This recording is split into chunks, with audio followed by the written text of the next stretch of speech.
Simeon Cryer, a digital marketing expert. Talked to the client, he said, if you could generate 500 grand from this campaign, we'd be over the moon. So we did a 7-figure launch with hard cash in the bank, 6 weeks and $1.2 million. Very happy client. How did you acquire that? What was the funnel? If a digital marketing agency does the right job for you, you should be able to see your marketplace as a vending machine to say, okay, we've got our cost per acquisition. Just tell me how many clients you want and we'll spend as many $100 as you want clients coming. 45% of businesses don't even call their leads. The competition is asleep. You got 700,000 real estate agents' contact details. Yes. How did you acquire that? How did he do that? If I was a real estate agent and your AI rang me, just talk me through roughly what's the script say? If I would say, the problem that we have, got that email list, 160,000 people, hit send, right? And then we got blacklisted. How would you approach that problem? Out of the 150,000, how many you reckon we'll actually get? This is awesome. I love it. So first of all, what's up, guys? Welcome to this episode of Unemployable. Today, we have something completely different. We don't have an entrepreneur who's gone out and built a $100 million company. Instead, we have got Simeon Cryer in the studio, who is in the business of helping people get that result, scale their businesses. He runs a digital marketing agency. Now, to be clear, guys, this does not mean that he manages Facebook ads. Yes, he does do that, but he has a holistic view of marketing that spans 3 decades, from everything from old school, bulky thud factor mail right through to the latest digital marketing trends, including a campaign that we dive into that he's doing for himself right now, where he's using AI to call 1,000 real estate agents simultaneously in the United States and booking calls for his agency in a specialized niche that he's doing. He's getting appointments for $50 with an AI per appointment, right back to some old school strategies and examples of companies that he's worked with and is working with right now. In one case, they did one email campaign that generated over $2 million in sales from a database of 30,000 people. It's an extraordinary session. We know you're going to love it. If you're in business of any kind, all of us on the panel, Eric, myself, and James, were going, man, we need to work with Simon more closely across a bunch of areas of our own business. It was just really good to sit down with a savage marketer, and I think you're going to love it. So as always, guys, like the video, subscribe to the channel. That's what helps us. It costs us a lot of money to put this podcast together, to run this studio. We don't sell anything. Well, not overtly. We basically do this for free. The only thing we sell is business coaching, which just pays for some of the bills. With that said, let's go ahead and get into this conversation with Simeon Cryer. Here's a fun fact about our show. We put a ton of effort into making these podcasts for you. The one thing that we would love for you to do if you actually get value out of the pod is just hit that subscribe button. By doing that, it helps us get better guests on the show because they can see that we have a bigger audience. So if you're enjoying the content, just hit the subscribe button below, and then throughout the podcast, drop a comment so that we know that we're hitting the mark or how we can improve. Thanks for watching. Enjoy the episode. What is up, everybody? Welcome to this episode of Unemployable. We are here with none other than Simeon Cryer from Automate Convert, a local Gold Coast digital agency, I suppose we call it in broad terms. Today's going to be a bit different. We're going to dive into how to grow your business. What's the latest and greatest that we are seeing in the marketplace for small businesses wanting to blow up their activities through digital marketing. Simon, welcome to the show. How you doing, mate? love it, mate. I'm doing awesome. Thanks for having me as a guest. I really appreciate it. I'm pumped to be here, hey? Oh, it's going to be good. We can't wait to dive into this. Simon and I got to know each other quite well recently because he came up to Indonesia with us and very kindly donated to the charity work we do up there. And how good was that trip? Did you enjoy that? Oh, mate, it was life-changing. Yeah. Look, if you're struggling for reasons why, purpose and mission in your business, go over to Java and see what a difference $90 can make to the life and a family of someone who can't see, and give them their sight back within 24 hours and just see what that does to your inside. It's incredible. Yeah. Has it stayed with you, that experience? It has, mate. I've actually done a bit of a rethink on my business, the purpose and the strategy for growth, the reasons why. And I'm looking at being able to monetize what we do to be able to shoot off more funding to that particular charity that you guys support. Yeah, we're big advocates for using capitalism for positive purposes outside of just financial gain. It's funny, like I grew up at a church, very strict Pentecostal church, and they talked about tithing and giving, and I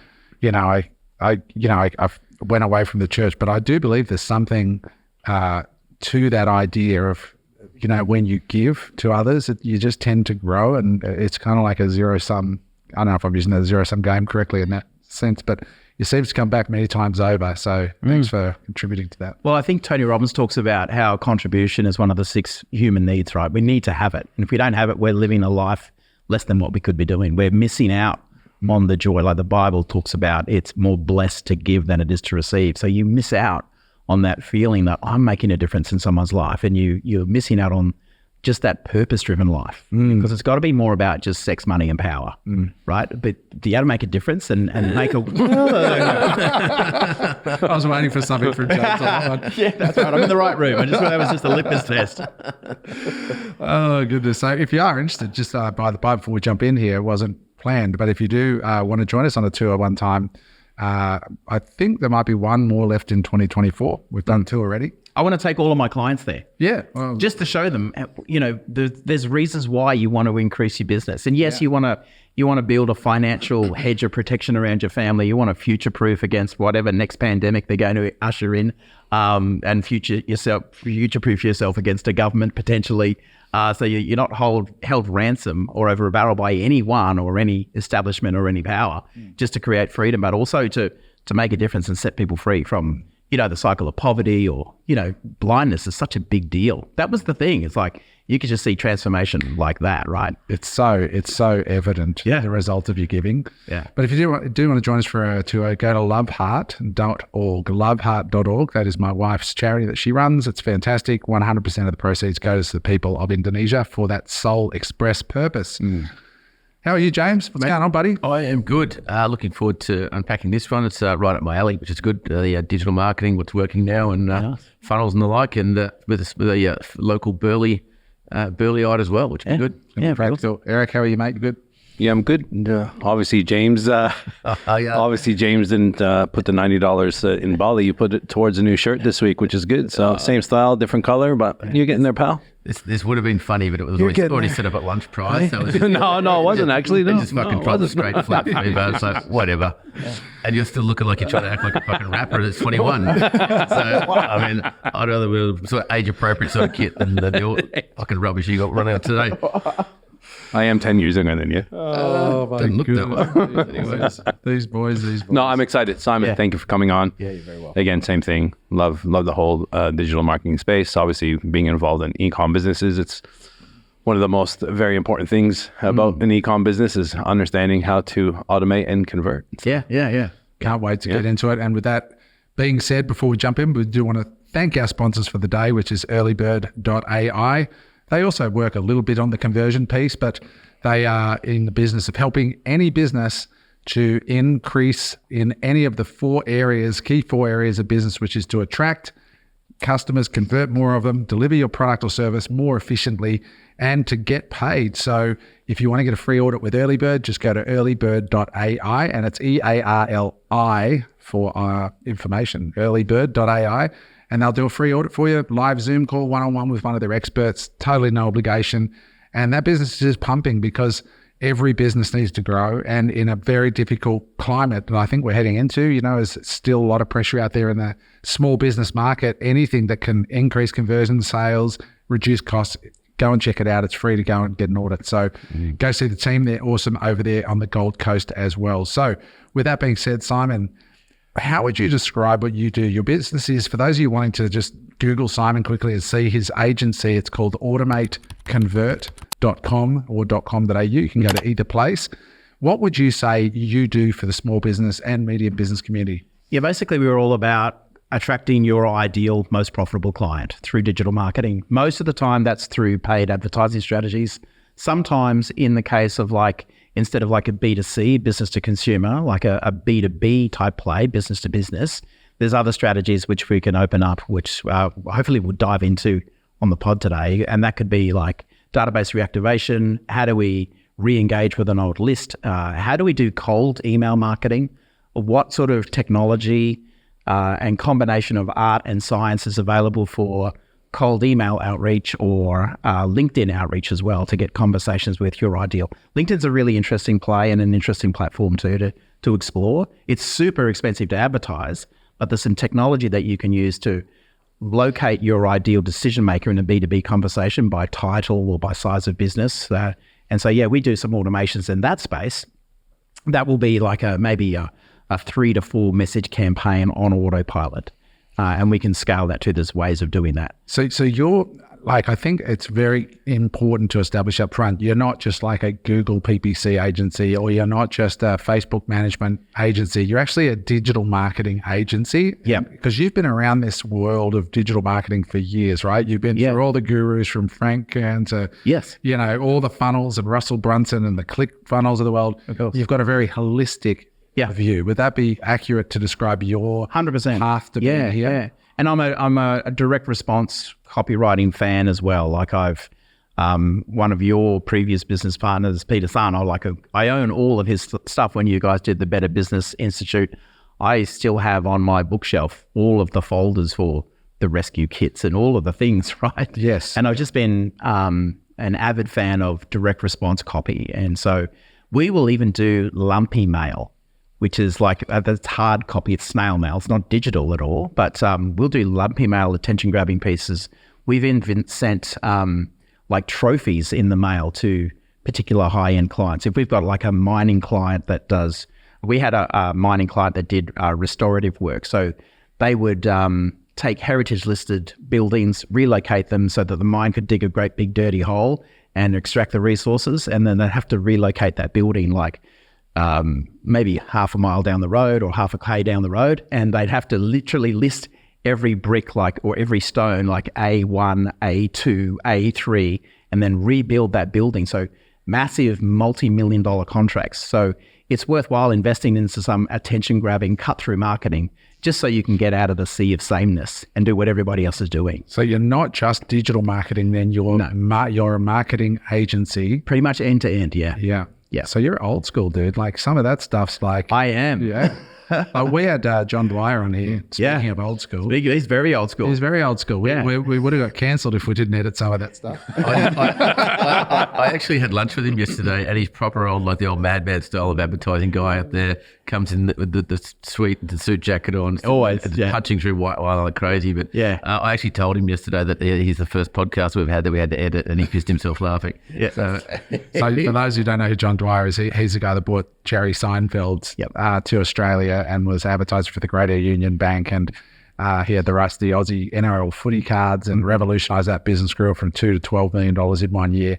Anyway, so you're sort of from that, you're not quite JD's era, but you're sort of my era, which is we went through all those seminars and we had launch formulas and funnels and Jeff Walker and all that. So if any of these names are ringing bells for you, you're going to enjoy this. Yeah, Frank Kern on stage. What are we going to talk about? Chicks or weed? Those days it's like, I guess we're going to talk about weed. Weird days, but good days. So let's kick off. I think with what's one of the most interesting projects that you've done recently that you're most proud of with a client? Does anything jump to mind where you were saying, "Holy shit, we did this really cool thing"? Oh yeah, and here's what it was. Here's what their problem was. Here's how we solved it. Here's the metrics. Can you share something like that with us? Yeah, I can. I'll set a context for you. I read a stat today that said, I think it was 34% of Australian small business SMEs are not even taking a wage. So big problem. So there's massive purpose in what we do to help businesses scale, help them grow, help them profit. And I think there was like 42% of business owners pay their staff more than they pay themselves. And that's just a really shit statistic when you take all the risk, and not just financial, but you're risking health, you're risking relationships, you're risking lots of things, right? So the emotion, the stress, all of the things. I heard you talk about on the podcast the other day, you said, hey, I'm in the sniper's alley for my age at 50, right? It's just like, yeah, that's a really interesting call and distinction. So we had a client who was in that situation. Unfortunately, the digital marketing landscape is fraught with cowboys. Like you need to have more qualifications to be a barista than you need to be a digital marketer. You can just put on a black t-shirt and call yourself a digital marketer, right? Unfortunately, that's the standard. And so there's often clients that we see before they become clients, they've gone through a bit of trauma in terms of going through digital marketing agencies, failing because they just didn't have the skills, the expertise, the talent, or they didn't understand the business, or they didn't know how to understand the business or the business owner.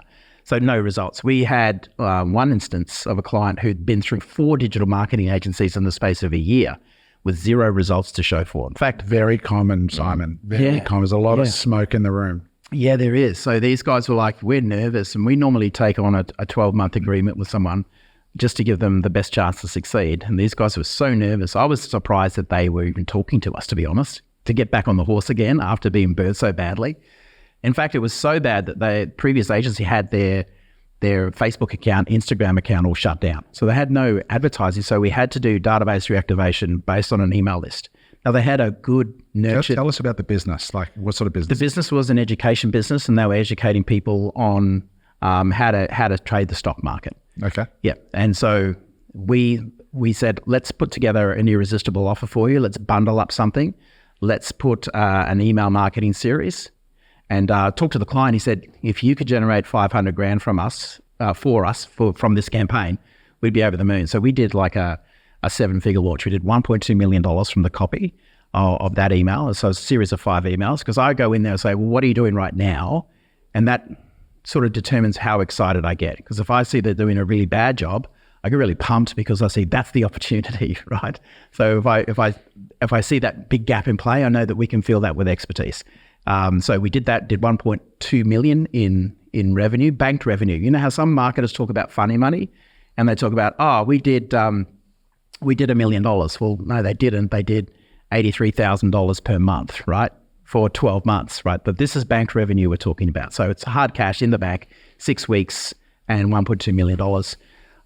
Very happy client. We did it. So that's cool, but let's unpick that a little bit. So they're online education. They're selling a course on how to trade money. Just trade the stock market. Yep. So, and you said they had database reactivation. So they had a list of email addresses. Yep. 30,000 list. 30,000 people on an email list that they hadn't communicated with a while. They're keeping up to speed with content. So they were talking to this email list. Yep. But they weren't getting results from their offers. They weren't monetizing it as optimally as they could be. Right. Yeah. And so that's why their expectations were pretty low. They said, if you could do 500 grand in their world, 500 grand that would be amazing. That would be like the Willy Wonka golden ticket. We did over twice that. So you sat down and crafted the emails, what you were going to give, how you were going to package the offer. Yep. And what was the funnel? Was it direct to like, here's an email, go to a landing page, buy my thing? Or was it go to a landing page, book in a call? Like, well, talk us through the structure. Yeah, here's an email, go to the landing page, book a call. Because it was a $10,000 high ticket item, most people aren't just going to be slapping down a credit card and paying 10 grand. They need to have a conversation in the middle of that. And I love that idea of selling conversations above anything else, because if you're trying to go straight for the wallet, it's like asking for someone's hand in marriage on their first date, or sex on first date in your case. They'll kiss me before you. That's right. That's right. So, selling a conversation is easier. It's low barrier to entry. It's not intimidating. It's just like, let's have a look at like a discovery call. I wouldn't call it a discovery call because too many people have used that. But selling the call was the offer. And they were selling like a $10,000 ticket. So you map out a whole strategy of like, send this email and it goes here and then it does that. And then if that doesn't work, it does this. So you create like a marketing map. Yeah. And then all the communications. Do you build the technology piece in behind that for the client? Yeah, we do their whole sales process. We custom build that onto our CRM so that we can track and measure stuff like that. So what CRM are you using? We license a CRM and we white label it just because they've got 300 developers. So we have that, but everyone knows it as our Automate Convert CRM. Right. And so, so we build in their sales process to say, okay, leads come in, automation start, because automations are super important, right? Yes. So if you have someone reply to an email, you need to have automations happen. Or if they're booking in, you need to have automations happening, messaging happening to make sure they show up at the appointment. Yeah. So how much work is involved to the actual owner of the company? So you're sitting down with them, they're explaining their business to you. Mm-hmm. How much work are they doing out of, once you're engaged and going, okay, we're going to do this now? how much work's involved on their side? Because I think this is an overwhelming thing for some business owners, especially small business owners that don't understand this space a lot. They think that it's one thing is overwhelming, and two, they don't understand the amount of work that they're going to have to do. Like, what do you do, and then what do we have to do, or the client has to do? Yeah, great question. For the client, it's usually just business as usual, with the exception of us doing a session that we call profit profiling. Yep. And the profit profiling is like, we want to understand your business. Most importantly, we want to understand your customer. Like, who's your most popular customer? What are their demographics? What are their psychographics? What are their aspirations? What are their 10 top fears? What are some of the things they should hear? Some of the things they want to hear? Who do they secretly blame for the problem that they've got right now? How aware are they? Are they solution aware, problem aware? Are they not even aware of the problem? That sort of all becomes the foundation for our offer creation and our copywriting. So this is obviously an initial meeting, going through it. That goes for maybe an hour and a half. Yep. Yeah. And then we just have a sit down and just talk about, what's your sales process? Yeah. This happens, and then what happens? Okay, and they book into an appointment, and then what happens? Is that on phone or on Zoom? And then what happens? And so we integrate it all so that we've got calendars integrated, Zoom accounts integrated. How many people in the team? We set all the people up. So there's really not a huge amount of heavy lifting for the client to do it all. They probably invest 2 hours, and we just run with the rest. Yeah, and then you do the copy, you do the funnel and everything else, and they just go through and approve what you're doing or make any relevant changes that they see fit. So it's a real done for you type of service. Absolutely it is, yeah. There's some heavy duty lifting on our part, but that's what clients pay us for, because that's the best and highest use of their time, is not to get in there into the weeds, trying to pretend to be digital marketers or trying to pretend to be programmers and set it all up. We just make that all happen, and we're live within 30 days. How's AI helped you with the laborious grunt work you just mentioned? Surprisingly, not a lot. It's interesting it's helped us automate some of the onboarding process for clients, because there's a lot of stuff that we need. And it's helped us sometimes with inspiration for copy. Like if we're stuck on something, it's like, but it doesn't really, I just want to be careful, because it's not the be all and end all right now. It might be, but you really do need to have human involvement. There really is an art and science to compelling copywriting. Do you know what I mean? Like, even if we did, and I've put in prompts for cold email, for example, to say, as a cold email copywriting expert, I want you to write an email that says this. And then the first line that AI will generate was, "Dear Adam, I hope this email finds you well." It's just like, no copywriter, no D-level copywriter would write such copy. It's like, that's horrible. That's something my parents would write. Do you know what I mean? That's not copywriting stuff like that. That's not a hook. It's not attention grabbing. It's nothing. So yeah, it's not there yet. In other words, it's not quite there yet. And so let's talk about that term, database reactivation. And I think this is a good opportunity to demonstrate like a real world problem. Aside, like we've got that problem at Unemployable. So we have a database. So Unemployable used to be Reliable Education. A lot of people listening would know what that is. So we built a big education business, 17,000 students. At one point, we had like 400,000 or 500,000 people on our email list. And then we whittled it down over the years because of email best practice, with people that weren't opening, weren't responding. You want to purge those people out of your list because otherwise it just damages your deliverability and all that. So we inherited, I think it was, I'm guessing, but I think that we've got about 160,000 emails or something there now. But when we wound Reliable down, we had this period of like just 18 months of just not doing much, right? Yeah. And so we sort of, broadly speaking, had 3 groups in our email list. We have our general people who'd inquired about joining a webinar to learn about selling on Amazon, which is what we used to teach, like your education company for stock market. And then that's the biggest list. And then we had the people that actually bought from us. That's our customer list. And then we had the people that bought our highest end programs, so our coaching programs, in another list. And I'm just laying that out because I'm trying to relate it to people in the audience that might be listening. So the biggest list, the smaller list, no problem. If we send out an email to all our customers, they would open it. They knew who we were. They'd bought our programs, no problem. And the coaching clients, definitely no problem. The open rates there were super healthy and great. But the other clients who just opted in for a webinar for us, maybe turned up at the webinar, maybe didn't, 4 years ago now. Right, okay. We're like, wow, we got this big set of data, 160,000. We probably paid I don't know, $50 a lead or something for it. And it's worth a lot of money. We spent millions of dollars over that time. So database reactivation is, for those listening, how many of those people out of 160 still want to hear from us?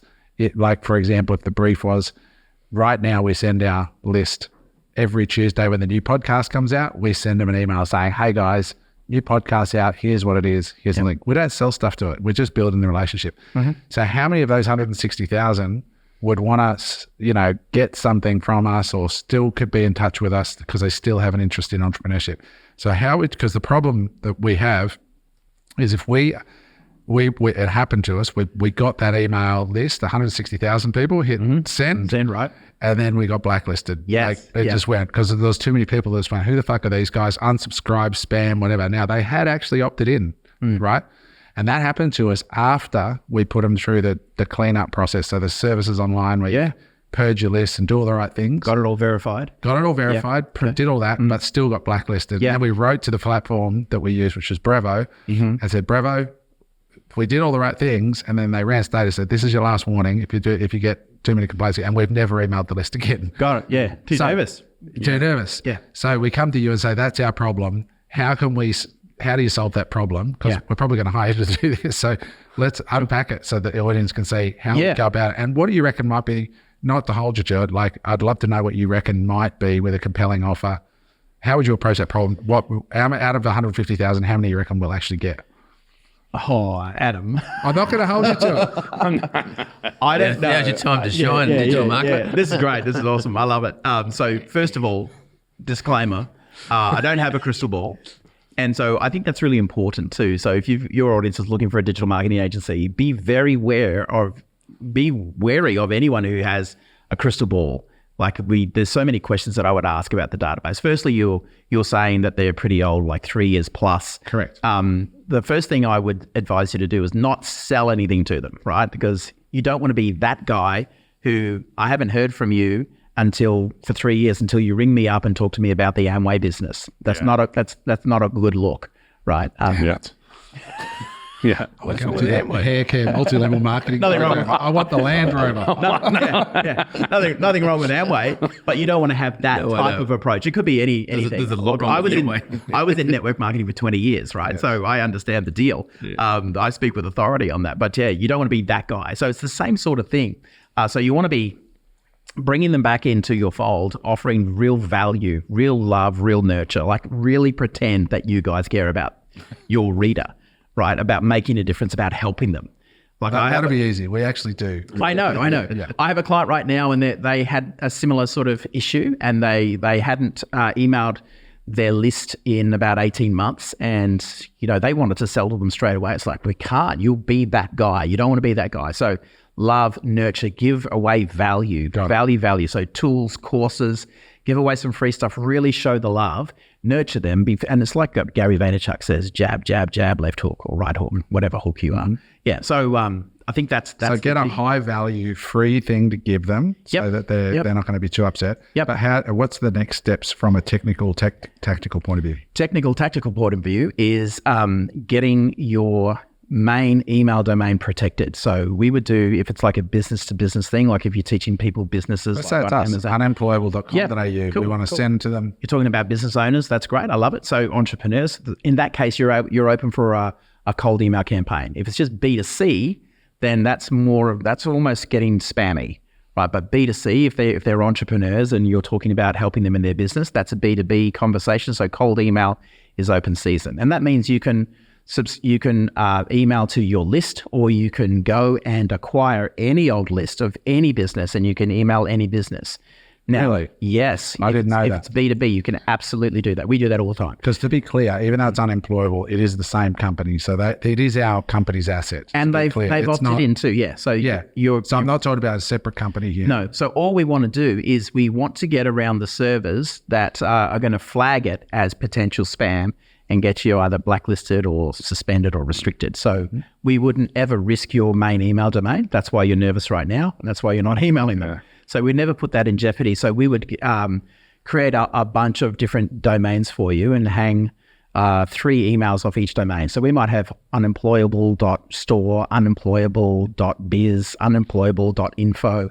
we'd probably, and it would depend. So each domain we can send 30 emails from in 3 email accounts, right? So let's just say it's Per what?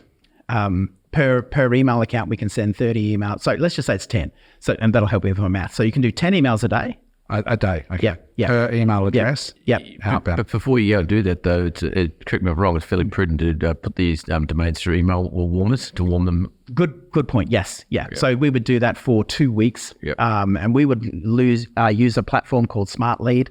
Can you explain what that is? Yeah, so I've done a whole metric shit ton of cold outbound as well. So it's effective when you set up a new domain and you go and blast out to 50 people straight out of the gate, you'll straight into spam, straight into the junk mail. You want to try and land in the inbox. So there's a multitude of different email warmers. That's one of them. Yeah. Is over a period of time, it creates an internal ecosystem where it's sending emails to other emails like 2 a day, 3 a day, 4, and it actually then automates conversation that would be logical. And so over that period of time, you build up your PR in your domain, and you can start. And then when you actually do start sending it out of your own ecosystem that's been generated through one of these programs, is you start with 3 a day, 5 a day, 7 a day, and then you get to a maximum cap. Gee, you can get up to 50 and stretch it up to 50, but 30 is much safer. We usually stick with 30. Yeah, I was about to say 50. You can flex it. It seems like Google and Yahoo have determined that no natural person would send more than 30. Unless it's spam. What was the name of that platform? We do Smart Lead. Smart Leads. So you put up a portion of your database and it starts emailing. No, it happens internally. You attach your domain to it. Yep. It starts its own database and basically mirroring what human activity would look like. So it's not an email every 2 minutes, maybe with 2, 4, 8, 7, and then they change all the subject lines. It's basically mirroring or what human behavior would look like to warm the domain up, get its PR, and then you put What's all this PR? Yeah, like you basically domain health. And then you can then start going in your Brevo account with all the different emails. Okay. So step 1 is you get these domains. Get these domains registered. So we create domains or whatever. Yeah, we create a Google workspace for all of those, and then we upload them to a platform, and then we call it seasoning. So we season those accounts. So within their community, so they're sending and receiving emails. So it looks like it's normal, and it looks like it's human, and it looks like it's I guess organic interaction back and forth. And then we do that for 2 weeks, and then we're ready to go for 30 emails a day per email address. So you'll set up sales at, info at, Susan at, Greg at. Yeah. Okay. So you set up three emails per domain. Yep. Uploaded then into this Smart Lead. As an example, As an example. There's a few platforms. There's a few. And that's warmed up your, look how much we're learning here, Eric. Yeah, and you also don't, but you usually want to use sales at info at, you want to put like, it might be, when I was doing it, james.denham at, whatever that URL is, james.denham. So look like a but imagine like if we didn't have these things, imagine how much spam, we'd be getting thousands of emails to our inboxes. Well, you do shit. You do if you check your spam folder, it's just full of shit. That's what the whole point of it. So the point of using a platform like that, and I'll tell you about the metrics that you can expect, because we've got benchmarking in there. This is what takes it. A combination of art and science. The art is having the subject line, and the science of having the deliverability, right? To know that you've got the right platform to get it there, and to get it there in the right box. You want it in the main inbox, not in the promotions box on your Gmail account, and definitely not in spam, right? So you want it in that main box. So we see open rates between 50 and 60% open rate. Wow. Which is staggering, right? That's as good as our best clients. Yes. Right. And then we have response rates of about, I would say, from the open rates to the response rates, we've got about 30% response rate. And from that 30% response rate, probably 10 to 20%, for our offer right now, we've got a 30% positive response rate. Like, tell me more, book me in for an appointment. Is this your internal offer in your business well, we're doing it right now, But that's the benchmarking that we use for our clients. That's incredible. And the other thing for that too, game changer, right? As Simon said over here, is that in that first email about give, when you're doing cold outbound, you're putting a dollar sign or a metric or an spammy in the subject line or in the email, just an introduction. And then if they respond back, then you've got to get a connection through the email. You can start to wind it up a bit from there. But you don't want to go with anything outlandish because it'll get pinged straight and junk. Yeah, that's right. We've got to avoid inflammatory words like free and money, income and stuff like that. You can use the word complimentary rather than free. Just all the inflammatory words that can trigger spammy. You don't want to have too many links. And if it's cold, like they don't have a relationship, they don't even know who the heck you are, then you would not be advised to send a 300-word email. Short. Right? Because it's just very short, succinct, to the point. Yeah.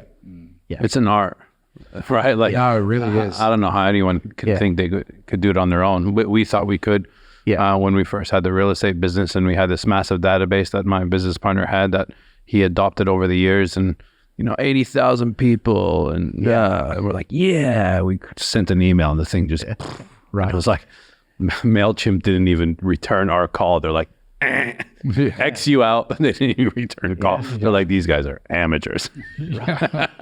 From the Gold Coast. From the Gold Coast. But honestly, it was a problem. He got blacklisted, then he had to take some time, then he had to wait, then he had to go to another IP email. addresses, like Gold Coast IP, Can you probably imagine level 65 threat. spammy headliner copy?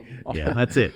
I mean, let's be honest. I mean, selling, like software for share market education, that's a challenge, because it is in that, I existed in that world with Reliable. It was a snake oil salesman business, and that industry is very tough. Yeah, and context is everything. Yeah. So if we understand the context of the list, like if you're nurturing them, they know who you are, you're frequently adding value, then we can have a hard-hitting, compelling sales offer. Yeah. In fact, we had we did this twice. That same list, it was so successful. Let's run it again, the same offer next year, but we'll rewrite it.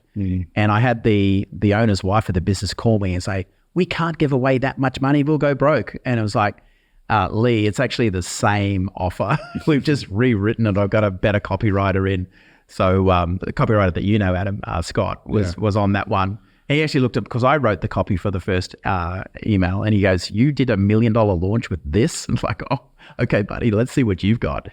So we extended the offer just so he could have a win, but it was to the same list, to be clear. So it was a $1.3 million campaign to the same list. So total $2.5 million in revenue, 0 ad spend. From a list of 30. That is massive. That's 0 ad spend. Yeah, from a list of 30,000. So Simon, I saw your sphincter close up. I heard it close up, and I said, so what's the numbers you're going to get? He said it. 140,000. Yeah, that's right. Did you hear it? No, that's right. I heard it. So I went through and I did the math quickly in my head, and I'm thinking, if we've got 150,000 on the list, we might get an open rate of 50%, which is 75,000, and a 30% response rate might be 20,000. So if we said somewhere between 10 and 20,000 out of the 150,000 that would opt in for a really super compelling offer, that's not crazy town imagining. It's not. Out of the and bear in mind, they're the numbers that we're doing for cold, not anyone who knows you. So you're making this worse for yourself. No, mate. I am, but I want to just put a caveat there. When we say 30% response rate, some of them are don't ever call me again. Right? Okay. So I love that 30%, 80% of the 30% is to go. So it's like James's dating profile. Would you? yes. Would you recommend having Adam's head in the email? Definitely not. That'll be a fucking 2% response. Do you remember me? I think it would go. Yeah, I do. That's very interesting. So the one thing that we've got is a lot of really high value content. Like, for example, we just went to Bali and did a 2-day event up there, and we recorded that event. So that event might be an amazing lead magnet to sort of give away to people, that kind of stuff. Yep. But we've got whole summits. We've got 3-day summits. All sorts of stuff recorded. So like with a cold database like ours, how long would it take to warm them up before you'd actually go with an offer? Like, is this a 1 month, 3 month, 6 month, 12 month extravaganza? And again, that depends on the last time you emailed them. So in 18 months, I reckon you've got to love those guys for maybe about 3 months of nurture. Yep. But if it's like 3 years, you might want to double that. Do you know what I mean? I would want to just give away stuff for a few months. But the idea is that they get an email from a domain name that is familiar to them, possibly, but it's not the .com or the .com.au. And then they go to the landing page, they take the offer, and then they put their email address in, and they're just basically putting their hand up and saying, yes, I'm interested. And then it goes into your main domain distribution list from there, correct? Yeah. So we would just have a chat about, hey, what domain should we be emailing? Should it be more the reliable? Or should it be, and say, hey, we're doing this new thing. It'd be reliable. Yeah, because that's going to be more familiar to them. So they're probably going to be more likely to open. It'd be Amazon and reliable. If they're going to remember us at all, it'd be that. Yep. And maybe my name. Because you're the big teeth guy that sells the Amazon. And you've got. I remember doing some lead gen with you guys a while ago. You've got mobile number as well, so you could potentially do a double up and do it as that's another SMS campaign. That's another question. What do you think about SMS? Like, is that like a bit intrusive or risky? Or I've not done cold SMS. Okay. Do you know what I mean? So we're doing some weird testing over in the US where we're using AI, and we've got like an outbound caller that can make up to 1,000 calls simultaneously, which is bizarre. But we're just launched that over the last few weeks. And so we're getting like $50 appointments, which is awesome. Can you talk us through that? So who's the client and what are you doing? Like, what's the mandate? So we're going after a niche. The client's us. So we're just testing it. So we eat our own cooking, right? So we test something out. So we've done stuff on LinkedIn, for example, the outreach we do, which is kind of similar to cold email outreach. It's just nuanced differently. It's shorter, more compact stuff. But you can do stuff on LinkedIn that you can't do on cold email. Like you can send 2 messages but you don't send them as frequently. The cadence is not a daily thing. It might be a week in between messages because people only check their LinkedIn messages maybe once a week. But on the flip side, you can do things, instead of a 9-word email, you can have like a 1-word email to say, like a message 3 on week 2 might be, Eric, ? Just like that, which is cool. It's almost like an SMS thing, right? But we're not doing cold SMS at the moment. Hey guys, hope you're enjoying the pod. I just want to take a quick moment to share a quick story with you about something going on in one of my businesses right now. We are using artificial intelligence to send a voice clone of myself directly into our customers' voicemail inboxes the moment after they purchase our product. Well, not the moment, a few minutes after. So with our toilets business, Dry Flush, people put in their name, their email, their phone number when they order the toilets. 5 minutes later, their phone rings once and it goes straight to their voicemail. And we're using an AI that clones my voice and says, hey, Terry, if that's their name, grabbing the name from the order form using my voice. It drops a customized voicemail to say, hey, Terry, what's going on? Adam here from Dry Flush. Just want to say thank you so much for ordering one of our toilets. Sorry I missed you. I just wanted to let you know that we appreciate your business. If there's anything you need, just send us an email at hello@dryflush.com.au.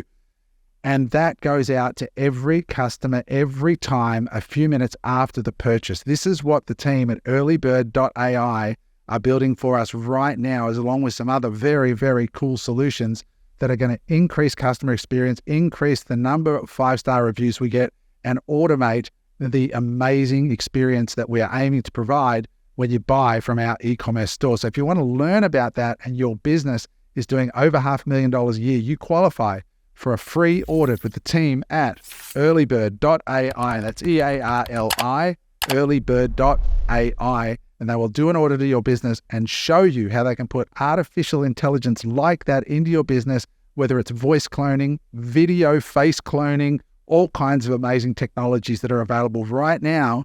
So go over there, get your free audit, and enjoy the rest of the podcast. So talk to us about the AI project in the US. The AI project. You're trying to generate appointments for you guys to sell your automate and convert services. Yeah. So we've trained up an AI bot. We've chosen an accent that we think is kind of a halfway house.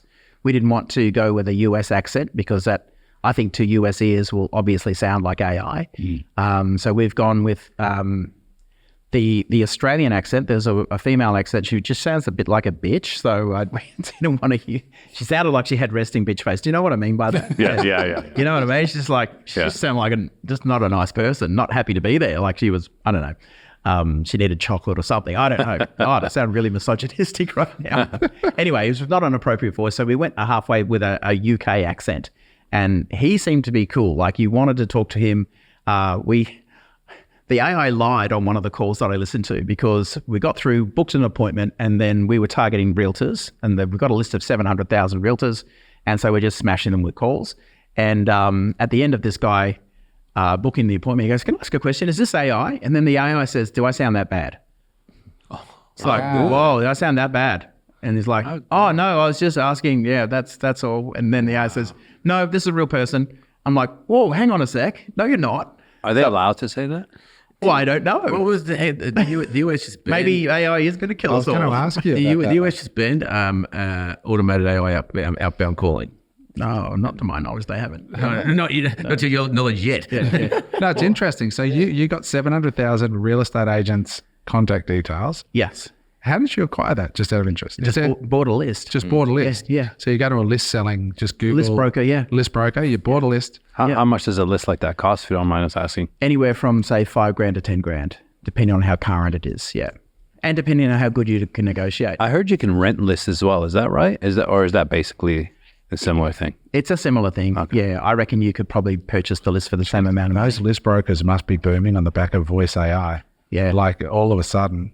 So run me through that. You've got a CSV file which has their first name, last name, phone number. I'm guessing. Yep. You upload that into an AI service. Yep. And then you put in you type a script in. Yep. Yep. And then can you train it at all? Is it just Yes. So there's this. It's learning on the fly, which is scary. What's good. the platform you're using? I'm using Air AI. Air AI. But, I've found another platform which I think is going to be better and has less lag time. Okay. That's a bit of an issue right now, which will probably self-correct in 3 What's to 6 the months. new one? What's the other one? I don't even know the name of it. It's an Australian-based company. I wish I had it, but So you type in the script. You picked your voice. Yep. So the script, I go and find, for example, I just researched who's the best sales trainer in the US right now. It'd probably have to be someone like Jeremy Miner. And if you're in sales or if you realize that your business is in sales, then you need to get equipped. So I would get a classic Jeremy Miner script. I'd even type it out with some ahs, Right. some pauses, that type of So you thing. create the script. You upload the CSV file and the script. And off it goes. And then you integrate sort it of. with your calendar or something? Or? Yes, yeah. So I've got, we've got a bit of a conversation tree. If they say this, then you say this. If they say this, then you say this. If they don't say this, you say this. If they ask this, you say this. You've got about maybe... So you're training it. Maybe FAQs, like about 50, like about you, about your service, about the sorts of business, about how much it costs, all of that sort of And stuff. then you link it to Calendly or something like that? We link it to our platform, which has got all the calendar in there. So it does away with the need for Calendly. So it's all like a one-stop shop, one-stop ecosystem. Just that CRM that you're talking about, your that's internal correct, CRM? Yeah, and then it can integrate with someone books an appointment, then all those automations kick on after that. So the Air AI drops makes the appointment in the calendar, which then triggers email automations, reminders. No wonder you call Automate Convert. Yeah. I mean, another thing that because we built one as well, is because we've got thousands of previous calls, and we just download the actual voice, the sound file, transcribe it, upload that into there, and go, here's the actual 15 live calls, learn, and so you educate it a lot quicker because here's the script, because I upload the script, here's the calls, here's how it sounded, and here's all the ums and ahs in there already. So you can train it with cool data. So our platform without AI, that does something a little bit similar. Like if someone fills out a lead form on Facebook, for example, like we know that you've got this, what we call a golden window. You've got like 3 minutes to make contact. Unfortunately, we have an attention span as humans of less than a goldfish. I think goldfish are about 7 seconds right now. Humans are about 2.8 seconds, and they lose focus. You lose their attention because social media has conditioned us with all of these, trillion messages a day type of thing. Within 3 minutes, we've got a text message to say, hey, thanks for your inquiry. There's an email that goes out, and we get our clients to often record a voicemail message, and it just goes straight to their voicemail. So the platform will make 2 dials. One will be to engage the number and of their mobile, and 2 will go straight to their message. And then they're about a hundredth of a second apart, and just says, hey, Eric, sorry I've missed you. I just noticed your inquiry. Just to let you know, I've sent you a brochure about our product, and also a link to get onto my calendar. Let's have a talk about whether this service is going to be a good fit for you. So to be clear, does it mail merge effectively the name in like that when you said, hey, Eric? Does it actually it doesn't say, hey, Eric. Yeah, it just goes... No, it's just interesting. Because I believe that's... It's coming, yeah. It's coming. Yeah. Well, it's kind of here right now. But yeah, we're not using it. Would you have more of a generic email? Hey, it's Eric here. Sorry I've missed your call. Just reaching out regarding the inquiry. I just saw you made an inquiry on Facebook about XYZ. You can set that up now. Yeah, we set that up. Because I actually had a really good friend of mine's an agent, and I had a missed call from her, and then I saw the voicemail. I thought it says, "Hey, it's Katrina. You know, I just wanted to let you know that something sold, blah, blah, blah. If you're interested in selling, I'd just let you know. And the market's really moved. Let me know if you want to connect." Now, then it clicked. Yeah, right. That it was an automated process because I know her personally. She's a really good friend. She wouldn't leave that message.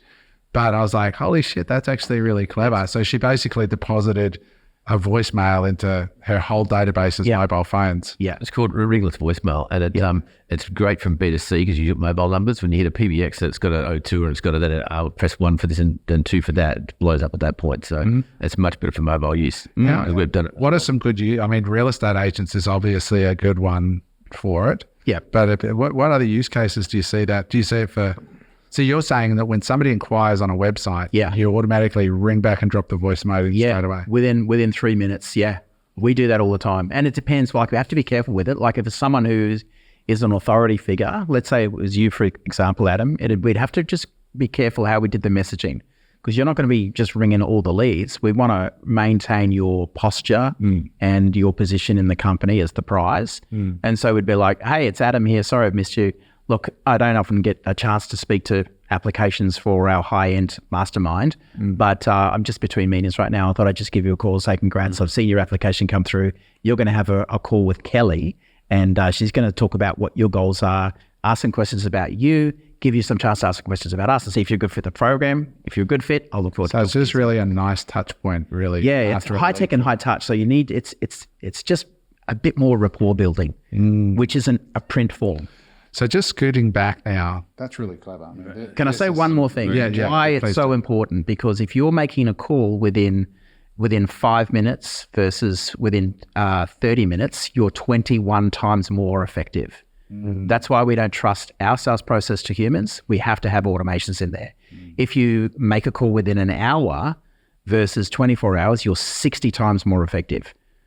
So the stats are staggering. And in fact, like in the US, according to Grant Cardone, he says that 45% of businesses don't even call their leads.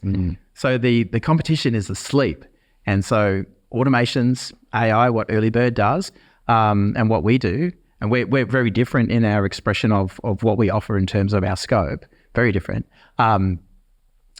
That's the opportunity. Yeah, I'm just thinking about so many businesses that I interact with, like, you know, with Dr. Sadek, which we all go to Dr. Sadek, an anti-aging doctor. And if you were to ring his clinic and then, or go online to go do something, and then you get a voicemail saying, "Oh, hey, thanks for inquiring. It's Dr. Sadek. One of the girls will be in touch, or one of the guys will be in touch soon with you." That would make you feel very good. Or any, just really any, even Goldie Caravans, you know, one of our investee companies, or Early Bird, if you're, and you said, "Hey, it's, I just saw your lead form. I didn't want to, I missed your call, but it's Jamie, the owner. I was going to say thanks, we'll be in touch shortly." I don't think it's a wow factor. There's so many things you could do, like, "Hey, just checking in. It's been a month since you purchased the caravan. I just wanted to see how you're going. Are you loving it? I would love for you." Happy birthday, happy anniversary. Yeah. And it's all your voice, which is great. Yeah. Just scooching and back. you could say, "Hey, why don't I send you through? I'm just going to send you through a link on text, and you can just go give us a Google review." Could be an application for it as well. Okay. Yeah. Okay. So the Air AI, just that going in the US. So can you just give us, I know you said you're in the early stages of testing and there's some delay there and all that sort of stuff, but how much is it costing you for an appointment? And are the appointments any good, or are you getting on there and they're like, "I don't remember setting this appointment," or "Who are you again?" Or, you know, that kind of experience that you have sometimes? Yeah, we're learning. So the appointment cost right now is about $50 per appointment, which we're okay with. The guys at AI said we should be able to get 5 appointments for about $85. So it's way under optimized because it's like Facebook advertising. You want to do some split testing. You want to split test images, you want to split test copy.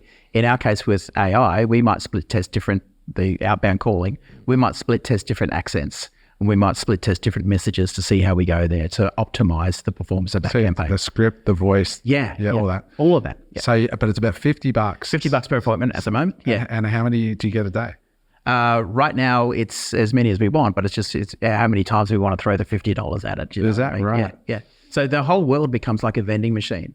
And ultimately, I think if a digital marketing agency does the right job for you, you should be able to see your marketplace as a vending machine to say, okay, we've got our cost per acquisition of what it costs us to onboard a client. And if it's $100 for us to sell a $4,000 product, it's like, just tell me how many clients you want, and we'll just go to the vending machine, which is the marketplace, and we'll spend as many $100 as you want clients coming in. That's where you should be able to get it. What? And I just want to, just ask, like, if I was a real estate agent and your AI rang me, I pick up the phone. Yep. Just talk me through roughly, what's the script say? It'll probably say, hey, Adam. I go, yeah. Hey, this is Jeremy Cryer. I'm not sure if you can help me or not, but do you deal with first home buyers? Yeah. Yeah. Well, the reason I ask is like, I can't even remember the script. It's like, and it has the ums and the ahs. It's Yes. like, look, I don't know if you're even the right person to talk to, but we specialize in marketing, helping agents offer first home services to first home buyers.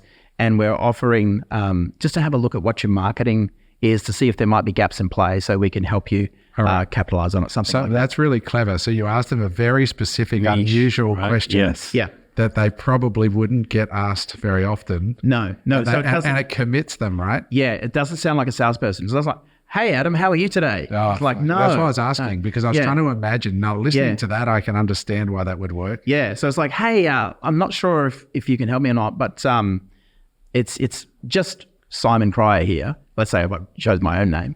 And I'm just wondering if you help first home buyers.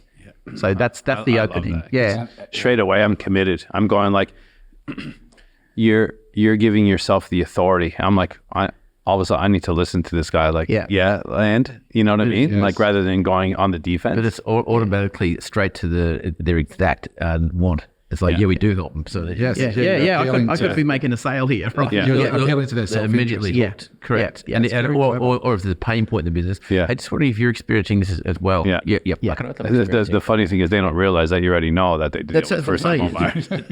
Yeah. Well, sometimes we don't. Sometimes they don't. Right. So can we get a list of single women in the Burleigh radius? I've already blasted that list twice. I was just wondering, do you have poor judgment and low standards? That's too close to home. That's too close to home. If you have poor judgment, low standards, and daddy issues. daddy issues, then my name's James Denham. Sounds like you've rehearsed that script. Sounds like you've rehearsed that script once or twice. That's really good. Do you like a man in linen?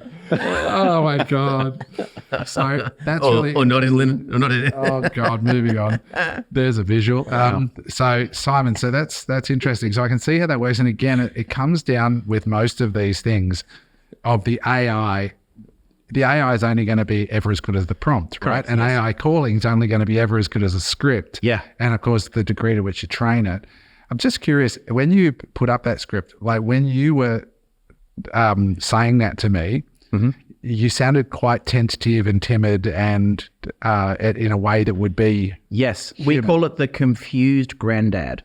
Right. That's the confused asking for directions. Right. So when you put the script into the AI, can you sort of coach it to become the confused granddad? Yes. You can. Yeah. We type in, I'm not sure if you can help me or not. But can you coach it to say, can you sound more like this, or does it just read it? Is there a variability in it yet? Really? No. I haven't seen that yet. No. Because I know in the demo I saw Yes. on chat, it says, look, like read this storybook and be dramatic. And then it'd cut it off and say, no, be way more dramatic. It's Yes. like, once upon a time.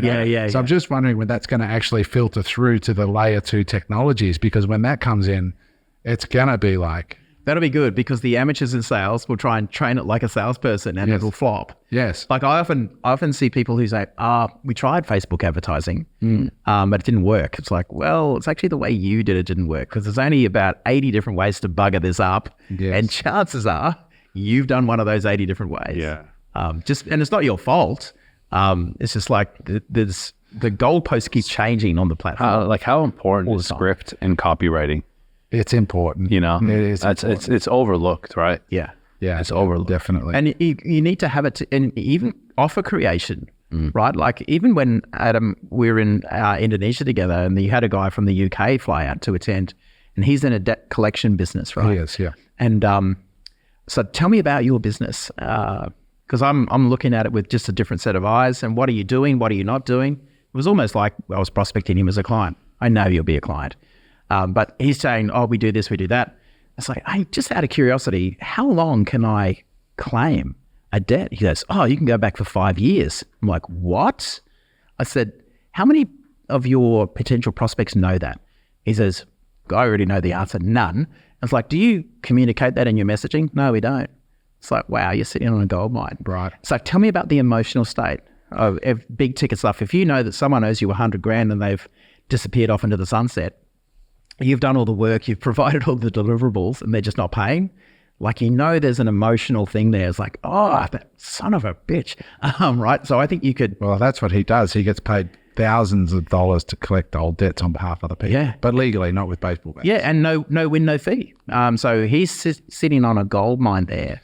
Yeah, well, I mean, you could have this AI calling businesses going, hey, I'm just wondering, 100%, yeah. do you have any credit that like people who've used your mechanical workshop and didn't pay their bill? And like, yeah, I did. Mm-hmm.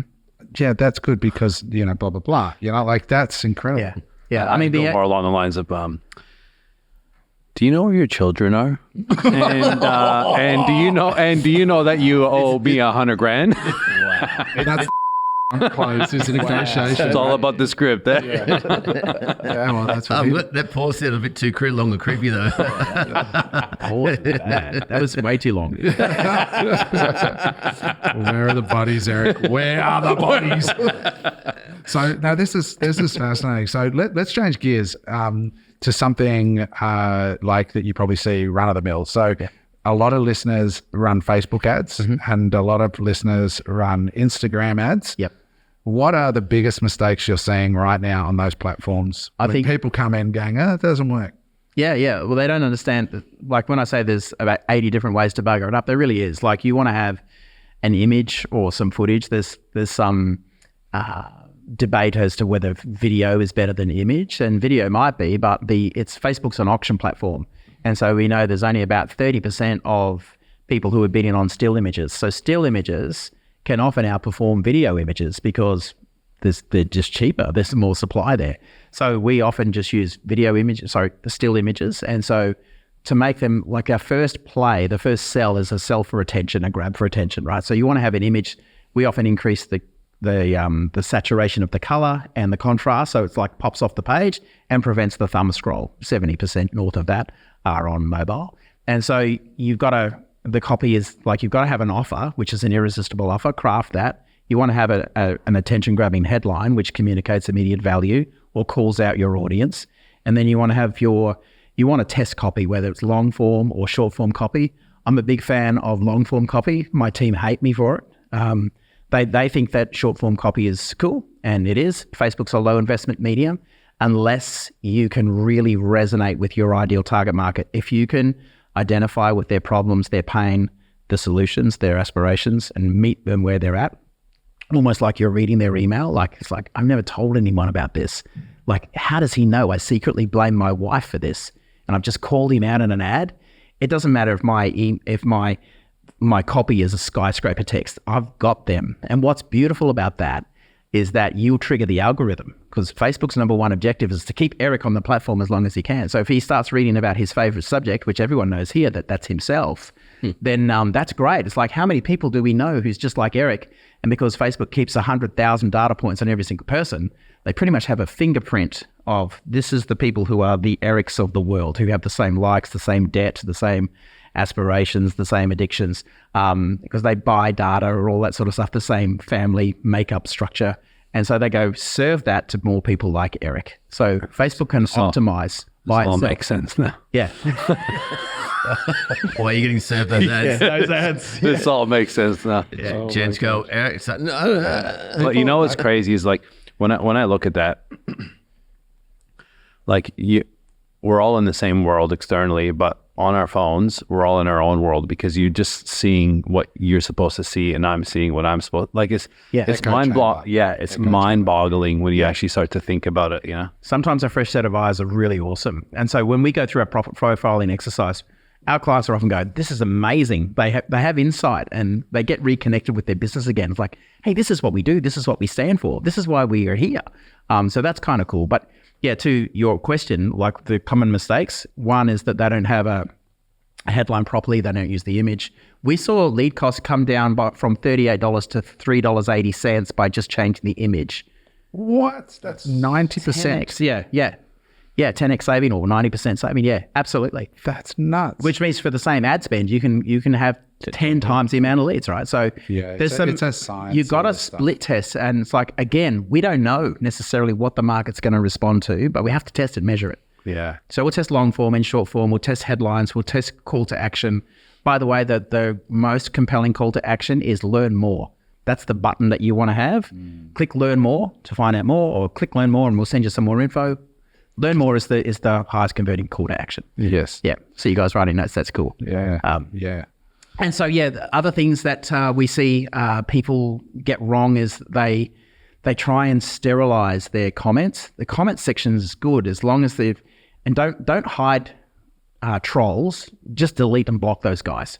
Right. So I get comments if I'm using my image on some of my clients' campaigns or my own, then I get images about my hair. Like Adam, you'd get comments about the way people just are bored, right? My teeth. Yeah. All the time. Yeah. So it's just one of those things. So that's cool. We just block and delete those. They're never going to buy from us anyway. But you delete the comment?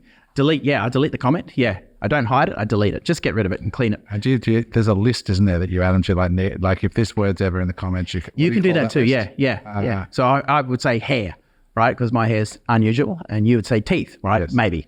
But yeah, just you can create a list of words that keywords that are mentioned. Yeah. Negatives. Yeah. Negatives. Yeah. Yeah. Abusive words, stuff like that. Yeah. So block and delete, but you don't have to have it sterile because you can answer questions. Or even if people are having a bad day and they go, "Oh, this sounds like too good to be true," you can just go with that. Go, you know what? A lot of our clients actually think that before we sit down and have our initial strategy session. And then when we plug in their numbers in, they're surprised by actually what we can do. Everyone's different. If you want to book in a link. I think you got to be it's a bit product dependent, right? So we sell a toilet, right? In one of our businesses, and the bags are made of Mylar, which is everybody uses Mylar. Like if you use toothpaste, if you ever eat a bag of chips or buy any fresh food like a biscuit, if you bought Anzac biscuits, you're using Mylar. When you go camping, you're using it. Yeah. But because it's new in the market, like, that's not biodegradable. So, we get people going on. I'm like, Yeah. And so they get in the comments saying, this is ruining the planet. And you're just like, oh my God, as they're sitting there eating their chip packet, That's it. Yeah. So you just got to, I think it's a case by case that you got to be, our product for that reason. On social, the Karens come out and just destroy it. Yeah. Yeah. You need to be careful. So common things I see is people don't have any copy and they just try and let the video do it. It's just like, man, that's hard. Or they have a video, but they don't have any text, like some captions or what do we call? Yeah. Captions on their text for the video. And then there's the science of video, right? Like I just bought a course on creating compelling ads, just that. And it was like how a video needs to be edited. I did another course on hooks, just hooks. The course is only $58, not a lot. But it was like 10 videos these guys had made who've made massive viral videos. Yeah. And it's a mini course just on hooks, then another mini course on editing and making your videos super tight. Yeah. All this stuff in this day and age really matters. Yeah. Like any redundancy drops your conversion. And in digital marketing, for those of you that are new to it, like we say, like the average Shopify store, according to Shopify's data, which they release every year, the average Shopify store converts at 1.4%. So 100 people go to your website, 1.4% will buy. The top performers are 2.5 to 3.5%. So you know, it's only 1%. No, dude. 1.4 to 3% is twice as high. Which means that you can buy twice as many ads. If your ads convert, 100%. If your ad cost drops from $32 to $3.20, like you talked about, that's revolutionary. That's transformational. That can be the complete difference between failure and millions. Because your competitors are still paying 34. 100%. Yeah. That's why, to win in business, you have to outspend your competitor. The only way you can do that is by having high conversions. And why you pay for help. Yeah. My son, 17, he's at high school right now. He's spending $300 a day on Facebook ads. He's spending six figures. It's more than his teachers are earning. He's spending that on Facebook ads as an entrepreneur at 17. What is he selling? I can't tell you because it's all secret. It's all secret drop shipping. It's all secret squirrel. But it's drop shipping. It's drop shipping, yeah. And he's making that profitable. Yeah. He's got like a 3 to 5x ROAS. What? Yeah. So if he spends 300, he goes 900 to 1,500 back a day. Yep. And how old is he? 17.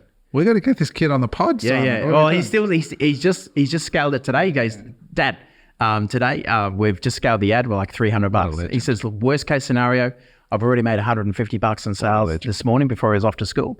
And he goes, yeah, so I know I'm risking 150.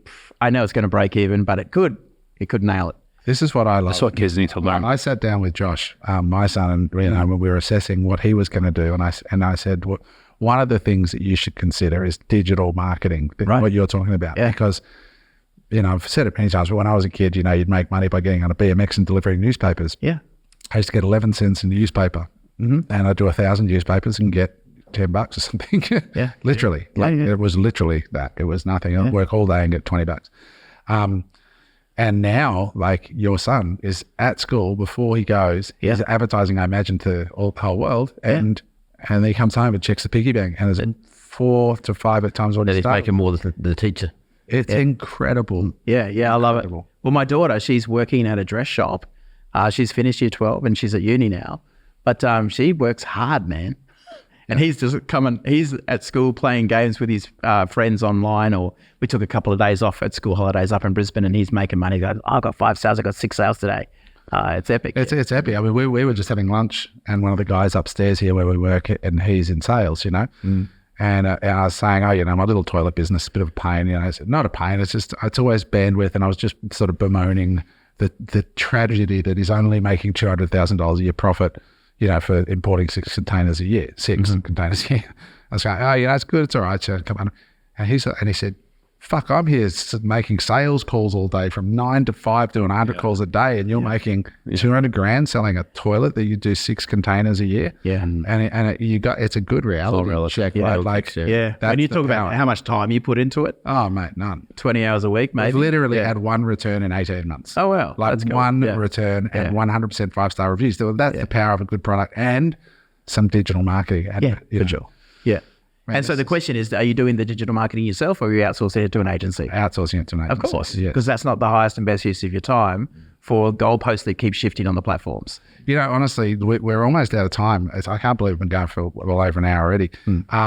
But listening to you, Simon, I'm looking at Eric going, we just got to start using these fucking guys more. Like, why are we trying to do some of this stuff ourselves? Like, look at it like our summit, for example. We probably should have just gone, hey, how much would you charge us to just handle that? Here's the ticketing page, and here's the database. Do your thing. Yep. Whatever you charge us, and then get the best possible result. It would have been actually a much better way to go about it. And faster. And faster and better experience for our customers. And it's just.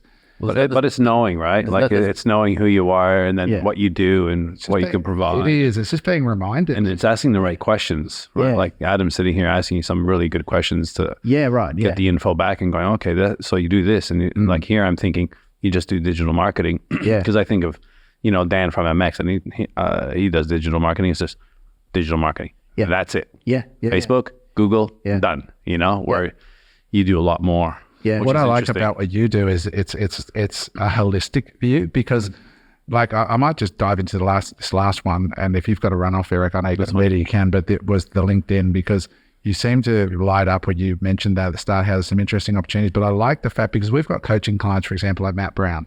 So Matt's just broken into the 8-figure club, so he's done 10 million for the first time. Awesome. His average sale is $250,000. Yeah. That's his average. Wow. That's his average sale. That's cool. All right. So it's a high ticket. Yeah. So tech space. In the tech space. Yep. So his clients are multinationals, big businesses. So what I like about what you offer is you would sit down with him and deep dive into his unique business case, which may not and probably definitely isn't TikTok and Instagram ads. Not TikTok, no. No, and maybe not Instagram either, because his point of contact is C-level executives. So you would sit down with 30 years of direct marketing experience in the bag, and everything from, should I be sending 200 people a bottle of Grange as a possibility, or should I be doing AI phone calls? Right. And that's the gamut or breadth of experience that you bring. So let's talk about LinkedIn quickly. Like, what were you mentioning at the start? What's exciting about LinkedIn?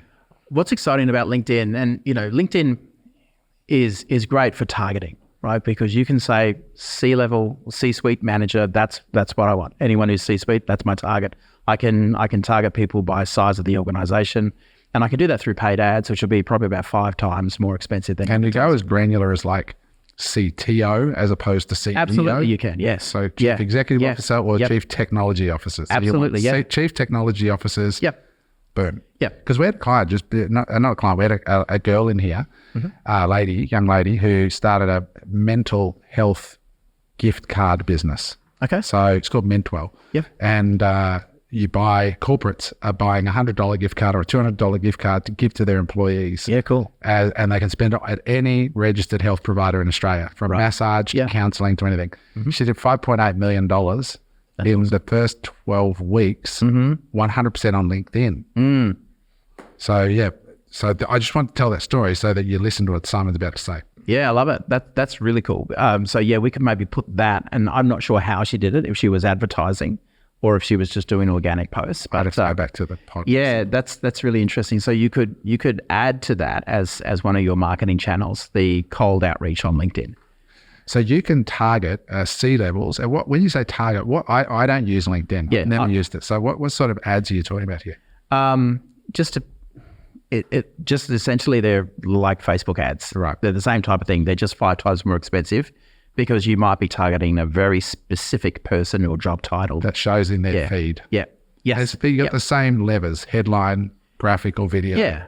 Yeah, for the most part. You can't write as much text as you can on a Facebook ad. Is there anything unique about LinkedIn? Like, can you send a DM at scale? Yes, that's what we do with our LinkedIn outreach organic. We do the same thing, but without the cost of having paid ads. Now, LinkedIn doesn't love this, but it's not against their terms of service necessarily. So, we will have, let's say that you wanted to reach out to people, you could do it organically. And so we could have 20 messages a day connecting to your ideal target market, and we could have the offer in there as well. So it'd be like, oh, I noticed that you're in the building space. And I'm happy to work with builders, blah, blah, blah. Just wondered how you were going with the increase in materials and building costs right now. So is this a manual DM that's being sent, or is there tools? No. So we've got tools and a platform, again, like we do with the email. It's very similar. And it's on a platform that it's called Ulink. It's ULINC. I think it's .com, might be .net, I'm not sure. But we use that as our platform, and we can manage all of our messages there. So we can do that for several clients. We can automate the messaging, and we can automate the messaging to stop when we get a reply. And this is not paying LinkedIn to do it. This is not, no. So it's sort of like they're scraping or somehow. And just like cold email ends up in their main inbox on Gmail instead of their spam or promotions, this messaging will be in their main inbox, their focused inbox, rather than the 8,000 SEO people from Pakistan who are offering SEOs, and that's coming in the promoted, you know what I mean? It's the other stuff. Yeah, on the direct message. So this is straight into their main LinkedIn message. So we tried that. We rolled the dice and invested a serious amount of money to learn it. We wanted to road test it before we exposed it to our clients, and we made about, I think it was about 180 grand in contracts over the year in our first 90 days. For what company? For us. For you? Yeah, for us, yeah. Wow. Just as our test in the first 90 days, it wasn't even optimized. And now it's fully optimized. It's evolving too. Like, I look at what we were doing 2 years, 3 years back, 4 years back in LinkedIn, and I'm embarrassed of the work now because it's just so much more refined, and it's so much more congruent with how people use LinkedIn. Like how we can just go, Adam, ? After 2 weeks, right? It's not salesy. It's just, it's sort of really toned down. It's not cheesy. It's not salesy. It's not stalkerish. Before, we used to employ people, say, oh, I noticed, Adam, that you have been with Volvo for 25 years. Congratulations. You must love the industry or know it like the back of your hand. So we were doing really personalized stuff then, and there's just no actual need for that. Yeah. Super interesting, mate. Super interesting. So what is the best way for people to connect with you if they want to sit down and have a chat to you about their marketing challenges and to grow their business? And also, what sort of budgets do they need? Like, if somebody's got no budget at all, probably not appropriate for you. So who's your ideal client and how do they reach you? Our ideal client is usually doing probably between $500 and $1 million worth of turnover, 500,000 and $1 million worth of turnover and up. As a start, and they need to have an advertising budget similar, not even. Like we're not cavalier with ad spend, right? So we're pretty cautious. Like when we start off with a client, we're usually like $50 to $100 a day, and then we usually 50, and then we're sort of just testing, learning, seeing what's working, and then we want to get to scale as quickly as we can once we've got some data to underpin the decision or the ad set that's performing really well. Does that make sense? Yeah. So it's entrepreneurs, not startups. So would you say a minimum sort of engagement by the time they're talking about management and ad spend would be 10 grand, 5 to 10 grand? Yeah, I would say 5 to 10 grand is probably 5 to 10 grand is sort of like spot. the base start. Yeah. And then if it's backing out profitably, obviously you scale from there. The reason I'm saying it for your benefit, because there's all kinds of listeners and we don't want to fill your inbox with people. For sure, who can't afford it. Look, I want to do something special for your listeners too as a special offer. So I'm looking for businesses, like we've got a weird selection criteria, right? So I have to like the people before I'll onboard them as clients. We have a no dickhead policy. So we just see if we're a good fit, and if I'd invite you over to my house for a barbecue, then that's usually the litmus test. So I want to know that your business has a proven offer, that's something that I can get my head around. We've had some clients where it's hard, right? How do you come up with an irresistible offer for a forklift driving course? That's hard, right? You got to really do some soul searching to see, how do I make that compelling? And you got to think outside the box, like, let me go to Seek and see how many positions are there. It's like, there's 20,000 positions there. There's $70 an hour for a forklift driver, including penalty rates. That's like a 6-figure income, right? So you just have to think outside the box. But someone who's established in business is perfect for us. And then we can take the success that they're having right now and we can supercharge it. So what I want to do is I want to invest in your listenership too by having some real good value of listening to the pod and getting access to a deal. I'm looking for 5 clients right now that I can invest 25 grand worth of service into. I've got that. If they go to automateconvert.com and they book a time, and when we're on our initial call, just that sort of discovery call to get to know their business, their product, their service, and if we're a good fit, we'll give them that special offer. But they have to mention they're a listener of the listen to the pod. Mention Unemployable, and go from there.